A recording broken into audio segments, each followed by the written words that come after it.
Good evening and welcome to another off-script episode. I'm coming to you at 11 p.m. on a Monday night for me, so this is going to just cut it in on time for Monday, but I've had a very, very busy day. But I wanted to get this episode out for you because I won't be doing an off-script episode next week because that falls on the about the 11th or 12th, I think, of May, and on the 15th, obviously, we'll be releasing the monthly episode, so I don't want two episodes on the same week. So here we go with another off-script episode. Today, I wanted to touch on a topic that was part of a turning point in my acting only last week. Before I go into that, though, I'd like to throw a call to action out to you all. If you really enjoy listening to the show, could I ask if you'd consider sharing the show amongst your social networks and in your own acting circles? This would be a fantastic support mechanism for the show and to making it reach a greater audience. Also, if you're in a position to support the show as a monthly paid supporter, you can support the show for as little as $3 a month and can cancel at any time. For a small regular contribution, you would be helping out with the production costs of this independent podcast. So the links are in the show notes of all the shows, so you can cancel at any time, and it would be certainly appreciative on my end just to help it out a bit as well. But sharing amongst your networks and your social media, it would be fantastic to try and grow the show and get as many people as we can on board and growing the show. As I say, that would be fantastic. So thank you very much for your support. I love knowing that you get something out of all my episodes and you're here listening today. So thank you. Now, for today's topic. Are you a boring actor? This question stems from me asking the same question of myself only recently. I said, am I a boring actor? And last year I was given feedback that I wasn't getting cast in productions because casting directors, well, at least two casting directors, had stated that I didn't stand out in my auditions. What does standing out really mean? Really?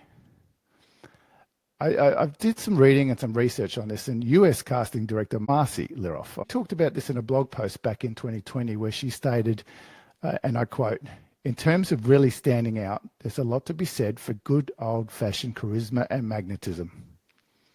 That's something you can't buy."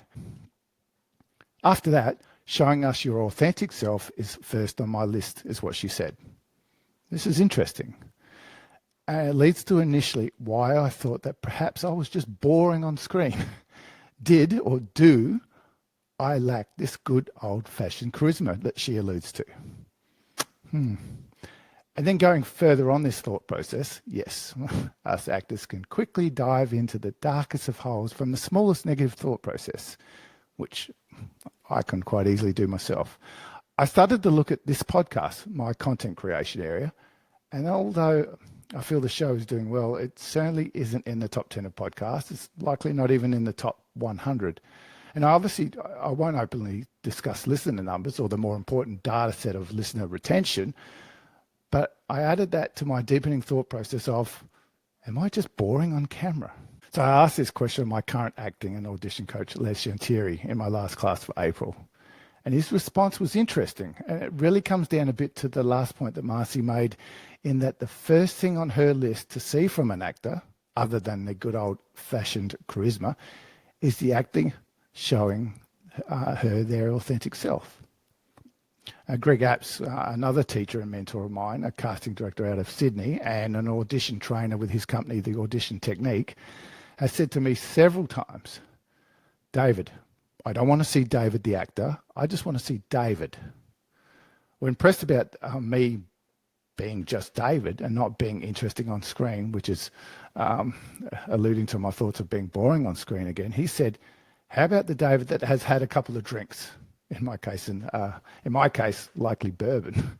Now, of course, he's not suggesting I'd be tipsy in my auditions or on set, but I think he's alluding to me being my free self on screen.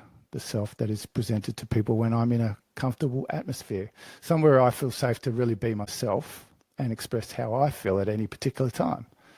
Something that the audition space so easily takes away from all of us, I reckon. Which is interesting because Les said the same thing. And although he didn't really address my boring question, he went on to discuss one area that we've identified over the last 2 months as being an issue for me, in that my niceness comes out in my character delivery. Now, that's nice to hear. I'm a nice guy, right?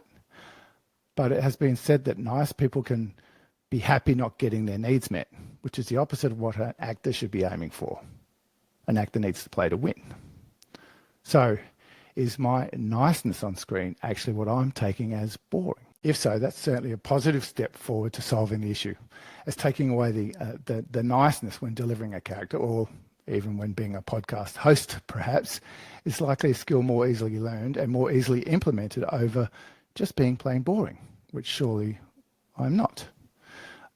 Les leans towards me needing to take away my on-screen need to apologise, even in scenes that are essentially an apology of such.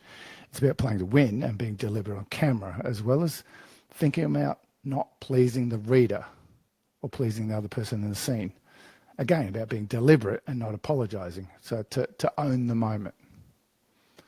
So to wind up, if you feel that you are not standing out in your auditions, or worse, like me, start thinking you're just boring, then perhaps we need to start looking into methods of being deliberate and playing the scene to win. So I've talked about this a lot on the show with guests over the last 3 years, about the ups and downs of the acting journey and how easily you can fall into those troughs when the negative talk comes into your head. And that's why I've sat down today for this off-script episode to let you know I found a way through. And I feel I'm at a crossroads for my acting, which is certainly evident in the last few self-tapes I've put down for my classes, and starting this week for Self-Tape May. So chins up, people, as they say. Find a way through and keep pushing on. And to finish up on that note, we've mentioned Self-Tape May. If you're participating yourself, enjoy and have fun with it. The commitment of regularly putting a scene down is just mind-blowing, and the improvements and confidence you'll see at the end of 4 weeks will be mind-blowing. And on this note of what I'm trying to move forward through about this niceness of what I thought initially was boring, sometimes that's all you need to do is just identify one area that you need to improve on, or one area that is bringing you down. And if this is your area, then there's a way through. So, guys, thank you for listening. It's been a quick episode. As I said, it's late here at night now, but I wanted to get this out for you, touch base with you. I hope you're all doing well. And as I said, if you're doing Self-Tape May, good luck with that. I'll hopefully see it online as well, and you can check out my stuff that I'm putting under. I'm putting on all my social media, so you can have a look, and you can determine yourself whether you think you've seen improvement from my work over the time. And if you wish to reach out to me, Buzzsprout, who's my podcast hosting platform, now has a texting feature. The link will be at the top of the show notes. So you can click on that and it will open up your phone's messenger service.